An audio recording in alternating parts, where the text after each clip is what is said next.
அன்னம், ஒலிப்பு, ஸ்வான் என்பது அனாடிடே குடும்பத்தைச் சேர்ந்த ஒரு பறவையாகும். இவற்றில் 6 முதல் 7 வரை வகையானவை உண்டு. அவை அனாசிரினே எனும் துணை குடும்பத்தைச் சேர்ந்தவை. எனினும் அவை வழமையான அன்னங்களிலிருந்து வேறுபட்டவை. இவை முட்டையிட்டு குஞ்சு பொரிப்பதன் மூலம் இனம் பெருக்குகின்றன. இவை 3 தொடக்கம் 8 வரை முட்டையிடுகின்றன. இவை தனது குறித்த ஜோடியுடனேயே வாழ்க்கை நடத்தும். சில வேளைகளில் ஜோடிகள் பிரிவதும் உண்டு. அன்னம் இவை பொதுவாக குளிரான நாடுகளிலேயே அமைதியான நீர் ஏரிகளில் வாழ்கின்றன. இவை அருகிவரும் அழகிய பறவை இனமாகும். இலங்கை, இந்தியா போன்ற வெப்ப வலய நாடுகளில் இவை அருகியிருப்பினும் ஏனைய சில ரோப்பிய நாடுகளில் இன்னும் வாழ்கின்றன. அன்னப்பட்சி இயற்கு இந்திய பழங்கதைகளில் கற்பனையான அபூர்வமான இயல்புகள் பல ஏற்றுச் சொல்லப்பட்டுள்ளன. பாலில் கலந்துள்ள நீரை விடுத்து பாலை மட்டும் குடிக்கின்ற பண்பு இதற்கு இருப்பதாக கூறப்படுவது இவற்றுள் ஒன்று.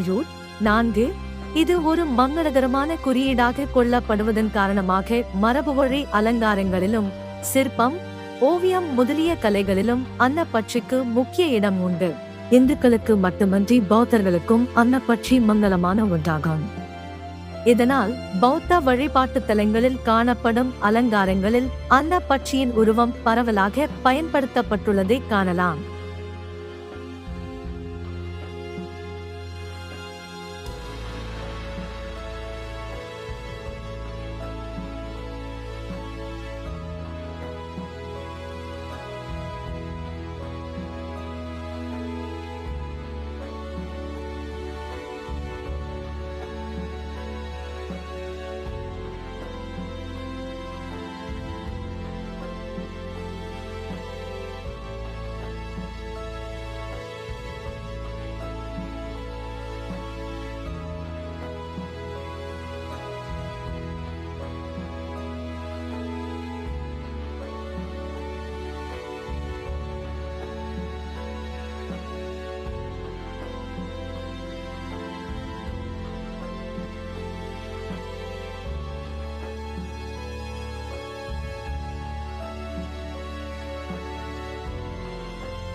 இந்த வீடியோ உங்களுக்கு பிடித்திருந்தால் லைக் பண்ணுங்க, ஷேர் பண்ணுங்க, சப்ஸ்கிரைப் பண்ணுங்க. If you like this video, then like, subscribe and share. Thank you.